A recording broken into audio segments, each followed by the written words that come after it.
Have you ever heard stories about a great flood that wiped out almost everything on Earth? It's a tale found in ancient cultures all over the world.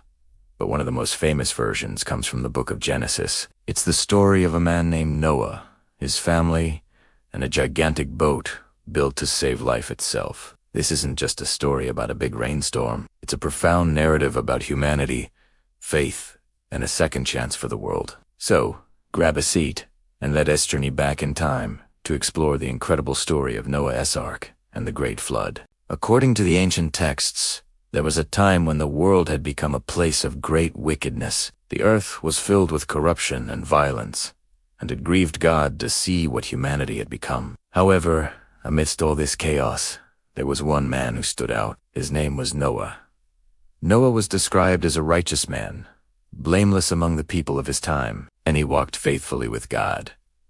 Because of his goodness, God chose him for a monumental task that would change the course of history forever. One day, God spoke to Noah and revealed his plan. He said he was going to send a great flood, a deluge of water so immense it would cover the entire earth and wipe out all living creatures from its surface. But God wanted to save Noah and his family, and preserve the future of life itself. He gave Noah a set of very specific instructions.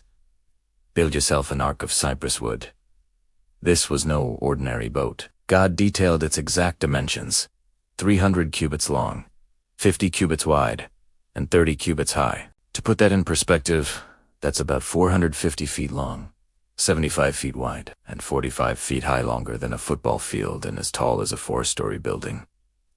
It was a massive undertaking. The instructions were incredibly detailed. The ark was to be built with multiple decks, creating 3 levels of interior space. It was to have rooms, or nests, for all the animals. Noah was told to coat the entire structure, inside and out, with pitch, a type of tart, make it waterproof. A roof was to be constructed, and a single door was to be placed on its side. There was also to be an opening for light and air, about 18 inches high, running around the top of the ark. This was a vessel designed not for sailing, but for surviving. It was meant to be a floating sanctuary, a fortress against the coming storm.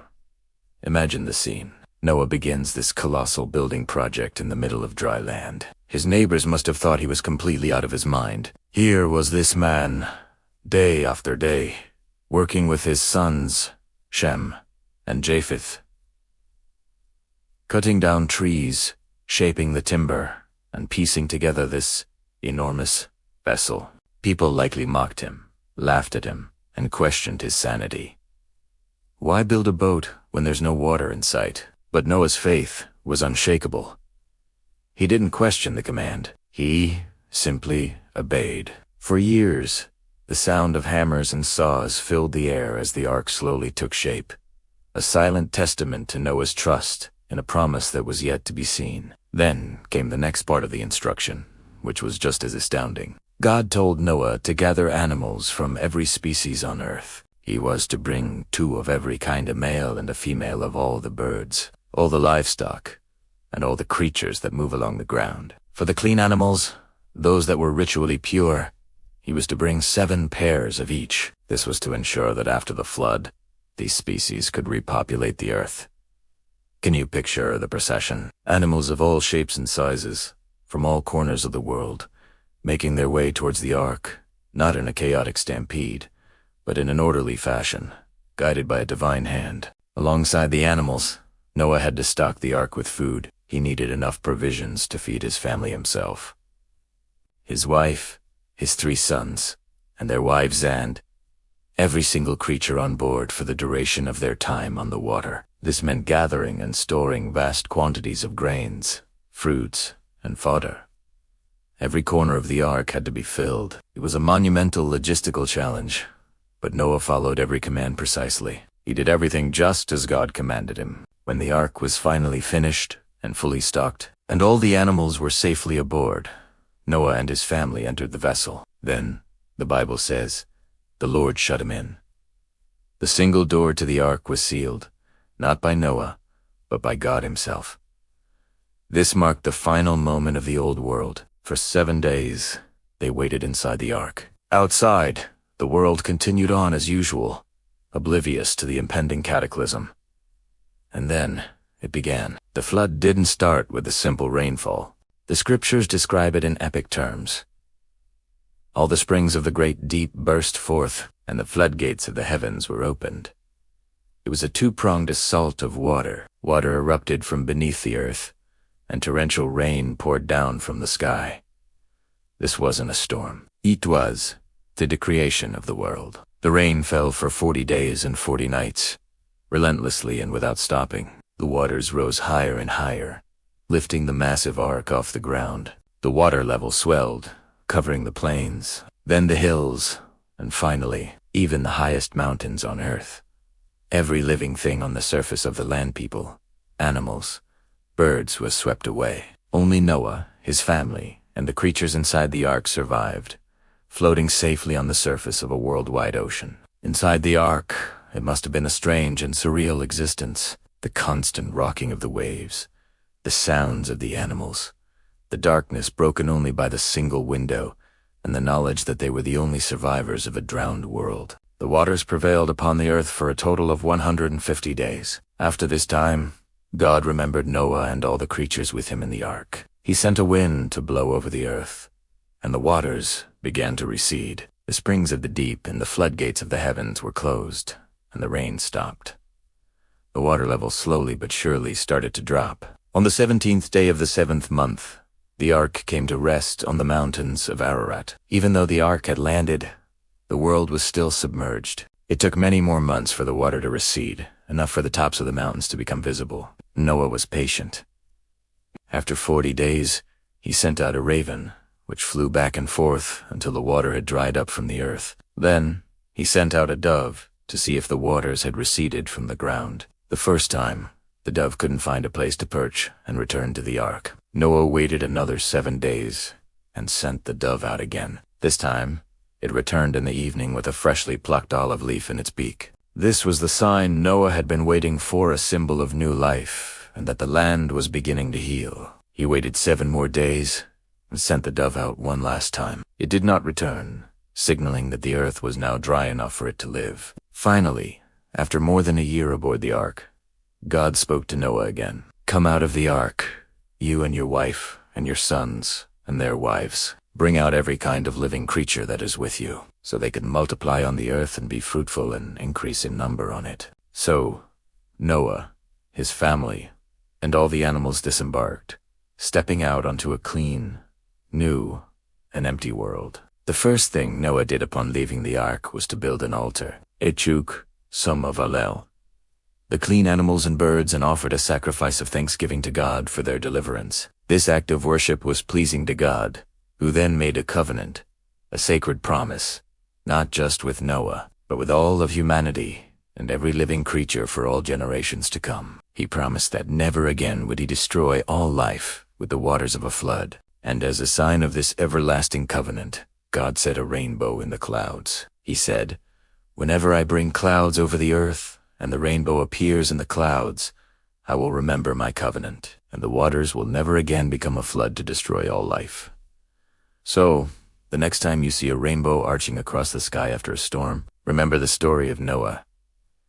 When we first meet Noah in the book of Genesis, he's described as a righteous man, blameless among the people of his time, and he walked faithfully with God. Now, let's pause there for a second. The world around him was described as corrupt and full of violence. Imagine living in a society where it feels like everything is going wrong, where kindness and integrity are hard to find. It sounds a bit familiar, doesn't it? In the midst of all that, Noah stood out.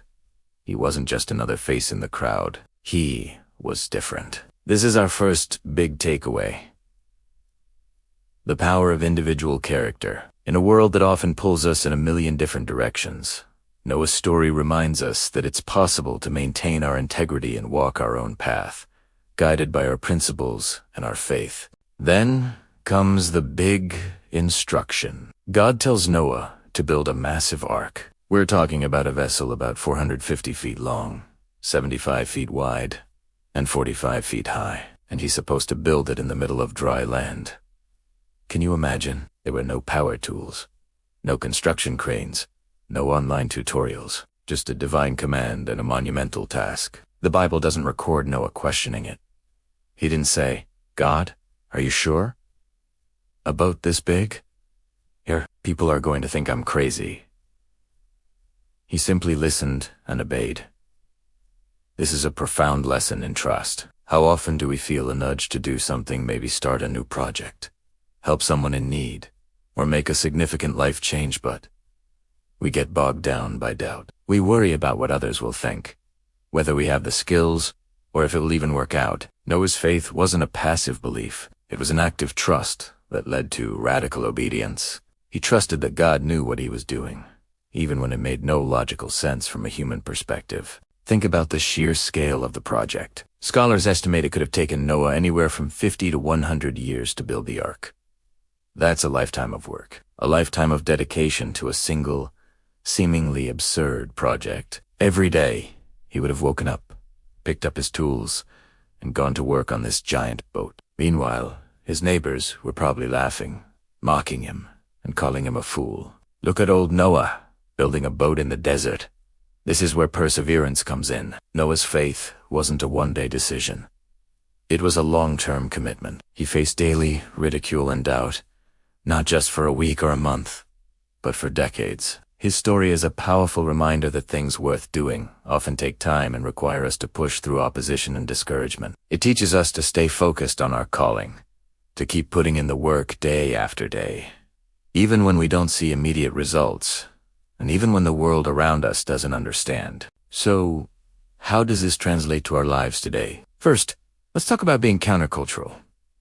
Noah lived in a way that was completely opposite to the culture around him. In a world full of noise, distraction, and pressure to conform, what does it look like for us to be countercultural? It might not mean building a literal ark, but it could mean choosing kindness when others choose negativity. It could mean prioritizing family and real connection over endless scrolling. It could mean standing up for justice and truth when it's unpopular. It means having a set of values, grounded in faith, that guide our decisions, regardless of what the latest trend is. Noah's story gives us the courage to be different, to be a beacon of light in a world that can sometimes feel very dark. Next, let's consider the theme of preparation. Noah was preparing for a flood that no one else saw coming. He was proactive, not reactive.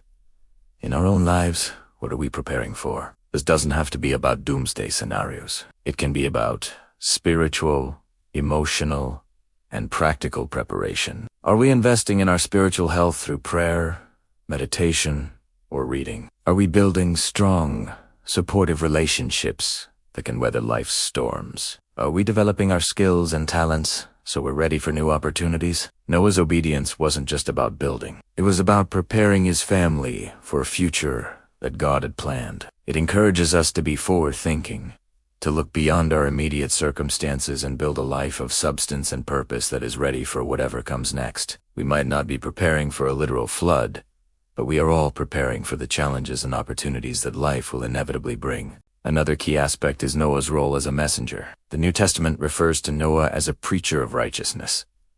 This implies that while he was building, he was also warning people about what was coming. He wasn't just silently building his boat, he was sharing the message he had received. Most people ignored him, but that didn't stop him. This can be one of the hardest parts of faith, sharing what we believe, especially when we know it might not be what. Noah's example teaches us about the importance of speaking our truth with love and conviction, without being attached to the outcome. Our responsibility is to share the message, to live it out authentically. How people respond is up to them. It's about being faithful to the call, not about achieving a certain level of success or acceptance. And finally, let's think about the promise. After the flood, God places a rainbow in the sky as a covenant, a promise that he will never again destroy the earth with a flood. This is a beautiful symbol of hope, redemption, and new beginnings. After the storm, there is always a promise. Noah and his family stepped out of the ark into a brand new, clean world. Their obedience and faith didn't just save them. It paved the way for a fresh start for all of humanity. This is the ultimate message of hope in Noah's story. No matter what storms we face in our lives, whether they are personal struggles, career challenges, or relationship difficulties, there's always the promise of a new beginning on the other side. Our faith and obedience through the hard times are what carry us through the storm and into the sunshine of God's promise. So, When we look at the story of Noah, we see so much more than a children's tale about animals on a boat. We see a powerful blueprint for living a life of faith in a complex world. It challenges us to cultivate personal integrity, to trust God even when we don't understand, to persevere through opposition, to dare to be different, to prepare for the future, to share our message, and to hold on to the promise of new beginnings. Noah's faith wasn't easy, but it was world-changing, and the same kind of steadfast, obedient faith is available to each of us today. It has the power to change not just our own lives, but the world around us. What part of Noah's story inspires you the most? Is it his courage, his obedience, his perseverance? Let me know your thoughts in the comments below. I love reading your insights and building this community together. Thanks so much for watching today. If this message resonated with you, please give this video a thumbs up and consider subscribing for more content like this. Until next time, stay faithful and keep building.